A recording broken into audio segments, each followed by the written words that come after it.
बिस्मिल्लाहिर्रहमानिर्रहीम। अस्सलाम वालेकुम नाजरीन, मैं हूं एडवोकेट इजाज़ अहमद नवाब और आप देख रहे हैं मेरा यूट्यूब चैनल कानून की दुनिया। नाजरीन, इस व्लॉग में आपको बताना है नवाज शरीफ के हवाले से some अहम इम्पोर्टेंट डेवलपमेंट्स हुई हैं उनकी। इस्लामाबाद हाई कोर्ट से हफाजती ज़मानतें मंजूर होने के बाद प्रोग्राम री लॉन्चिंग जो है वो आखिरी मराहल में है, उसकी तैयारियाँ कैसे चल रही हैं, नवाज शरीफ आखिर कौन सी तकरीर करेंगे, वो तकरीर लिखने वाला कौन है, और उसके साथ ही साथ मतीउल्लाह जान ने तकरीर के बारे में अहम इंकशाफात किए हैं, वो भी आपके साथ शेयर करने हैं। जस्टिस काजी फायज़ ईसा साहब ने भी इस हवाले से बर वक्त एक स्टेप लिया है। आप उसको बर वक्त स्टेप कह सकते हैं या बोल्ड स्टेप कह सकते हैं, और अभी काजी साहब को क्यों याद आया ये भी आपको बताना है। इसके साथ इमरान खान की इलेक्शन कमीशन ऑफ पाकिस्तान में इसी से रिलेटेड एक अहम डेवलपमेंट हुई है, वो भी आपके साथ शेयर करनी है। आपको पता है कि नवाज शरीफ साहब को एक जो इश्तहारी मुजरिम थे, सज़ा याफ्ता थे, और जो मुजरिम होता है सज़ा याफ्ता होता है वो जेल में जाता है, ना कि कोर्ट में आता है। कोर्ट के साथ उसका कोई कंसर्न नहीं होता। लेकिन नवाज शरीफ साहब को हफाजती ज़मानतें दे दी गई हैं इस्लामाबाद हाई कोर्ट की तरफ से। जस्टिस गुल हसन औरंगजेब साहब कहते हैं कि ये देखें, अगर नैब रिमार्क से सुने जी, अगर नैब बयान नहीं ना देता, कंसर्ट नहीं ना देता, तो हमने मेरिट पर फैसला करना था सुन के। ये जस्टिस गुल हसन औरंगजेब साहब कहते हैं। भाई जस्टिस साहब, पहले आप, मेरी रिक्वेस्ट है ऑनरेबल जस्टिस साहब से कि पहले आप कम अज़ कम ये तो सवाल कर लेते कि ये पटिशन मेंटेनेबल है या नहीं, उसके बाद आपने जाना था बयान की तरफ से। बहरहाल जमानत हो गई। अब उसके बाद आखिरी मराहल क्या है? ज़ाहिर सी बात है 21 अक्टूबर को नवाज शरीफ साहब वापस आएंगे, वापस आकर लाहौर में जलसा करेंगे। अब जलसे में सबसे पहले नवाज शरीफ की सिक्योरिटी के लिए नया पाकिस्तान की खबर के मुताबिक 8,000 एहलकार जो है वो तैनात होंगे नवाज शरीफ साहब की सिक्योरिटी के लिए। तो जलसा तो बन गया। जब 8,000 एहलकार ही होनी है तो ज़ाहिर सी बात है गहमा गहमी तो हो गई। वैसे भी पूरे पाकिस्तान से अवाम लाने की कोशिश की जा रही है। अब जब वो बाहिफाजत पहुँच जाएंगे उसके बाद करेंगे तकरीर। वो नवाज शरीफ साहब लिखी हुई पढ़कर तकरीर करने के आदी हैं, मशहूर हैं कि ये पढ़ी हुई तकरीर करते हैं, ये पर्ची से देखकर पढ़ते हैं। और मुझे वो सीन याद आ रहा है, वो ओबामा के साथ जब उनकी मुलाकात हुई और पर्ची से देख देख के कह रहे थे कि जी वो दाल और पाकिस्तानी दाल इज़ वेटिंग फॉर यू वगैरह वगैरह। तो वो मेरे जहन में वो सीन आ गया।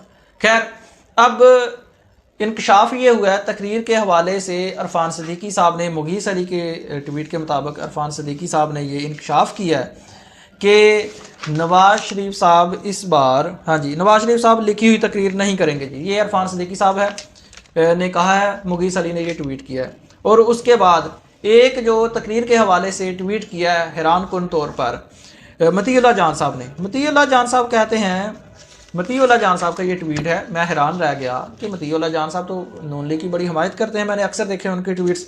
वो कहते हैं, मीनार पाकिस्तान पर तकरीर में जनरल बाजवा या जनरल फैज़ का नाम लिया तो पीर को इस्लामाबाद हाई कोर्ट में ज़मानत मुस्तरद भी हो सकती है। जी हाँ, ये मतीउल्लाह जान का ट्वीट है नवाज शरीफ साहब की तकरीर के हवाले से। मैं दोबारा से पढ़ता हूँ। कहते हैं, मीनार पाकिस्तान पर तकरीर में जनरल बाजवा या जनरल फैज़ का नाम लिया तो पीर को इस्लामाबाद हाई कोर्ट में ज़मानत मुस्तरद भी हो सकती है। ये मतीउल्लाह जान साहब किस तरफ बात लेके जाना चाहते हैं? क्यों ऐसी बात कर रहे हैं? क्यों ऐसा डायरेक्टली तासर दे रहे हैं कि कोई डील शील की बात हुई है? मेरा ख्याल है ये गलत है। चलें, खैर, जो भी उन्होंने कह दिया ये उनकी मर्ज़ी है, ये इस बात का वही जवाब दे सकते हैं। उसके बाद ये तो थी नवाज शरीफ की तकरीर के हवाले से। अब यूं ही नवाज शरीफ की वापसी का प्लान कंप्लीट हो गया, रास्ते साफ हो गए, रेड कारपेट बिछ गया, 21 अक्टूबर को वापस आ गए।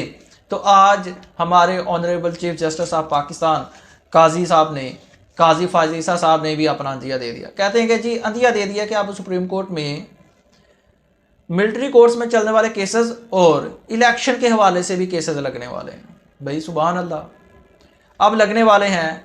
अब वो काजी साहब केस सुनेंगे इलेक्शन वाला और फिर कहेंगे जी करवाएं इलेक्शन, जल्दी करवाएं। फ़ायदा? कोई फ़ायदा नहीं है। अब तो 28 तारीख पहले ही दे चुके election commission of Pakistan, probably. वैसे उन्होंने कह दिया कि 30 नवंबर को हम शेड्यूल जारी करेंगे और जनवरी के लास्ट वीक में इलेक्शन हो जाएंगे। और उसकी जो, क्योंकि 28 तारीख को इतवार है तो प्रोबेबली 28 तारीख जनवरी की होगी पोलिंग डे। तो इसमें तो अब काजी साहब का मुझे नहीं पता कौन सा कोई कारनामा सर अंजाम हो जाना है कि अब आकर जब सारे इंतजाम मुकम्मल हैं, इलेक्शन हो रहा है, तो कह रहे हैं जी इलेक्शन की आप पटिशन सुनेंगे। मैं तो जब से काजी साहब आए हुए हैं मैं सोच रहा था कि सबसे पहले आके आइन की बात करेंगे, सबसे पहले आके इलेक्शन की बात करेंगे, भाई क्यों नहीं करवाया आपने आइन के मुताबिक इलेक्शन। लेकिन वो सारी की सारी तवक्कुआत जो है वो ज़ाहिर सी बात है, इंसान की सारी तवक्कुआत पूरी नहीं होती। इसी के हवाले से एक और जो डेवलपमेंट हुई है इमरान खान के लेकर है, इलेक्शन कमीशन ऑफ पाकिस्तान ने इमरान खान को चेयरमैनशिप से, पार्टी के चेयरमैनशिप से हटाने की एप्लीकेशन फिक्स कर दी है, समाअत के लिए मंजूर कर दी है। अच्छा, ये समाअत के लिए मंजूर क्यों? कुछ मंथ पहले तकरीबन मार्च में एक एप्लीकेशन आई थी कि इमरान खान को पार्टी के चेयरमैन के ओहदा से हटा दिया जाए, जो कि इलेक्शन कमीशन ऑफ पाकिस्तान ने खारिज कर दी थी।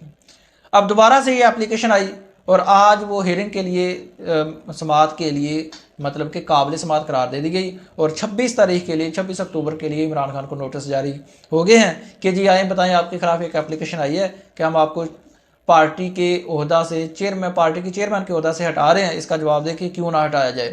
तो ये भी जनाब बड़ी अहम डेवलपमेंट थी। नवाज शरीफ साहब पाकिस्तान आ गए हैं। हाँ, एतजाज़ हसन साहब ने एक बड़ी अच्छी बात की है, कहते हैं ठीक है नवाज शरीफ साहब आ गए वापस, उनको किस तरह से ज़मानत मिली, किस तरह से नहीं मिली, आइन क्या कहता है, कानून क्या कहता है, सारी बातें छोड़ें। नवाज शरीफ साहब पाकिस्तान आ गए। नून लीग का 2018 में सबसे बड़ा जो शिकवा ये था कि जी नवाज शरीफ साहब पाकिस्तान में नहीं, हम इलेक्शन नहीं जीते। नवाज शरीफ साहब पाकिस्तान में आ गए हैं, आप इमरान खान को भी छोड़ दें, दोनों को कंपेन करने दें, दोनों का मुकाबला करवा लें, फिर देखते हैं कौन इलेक्शन जीतता है। तो ये तो अब तक की अहम डेवलपमेंट्स थी।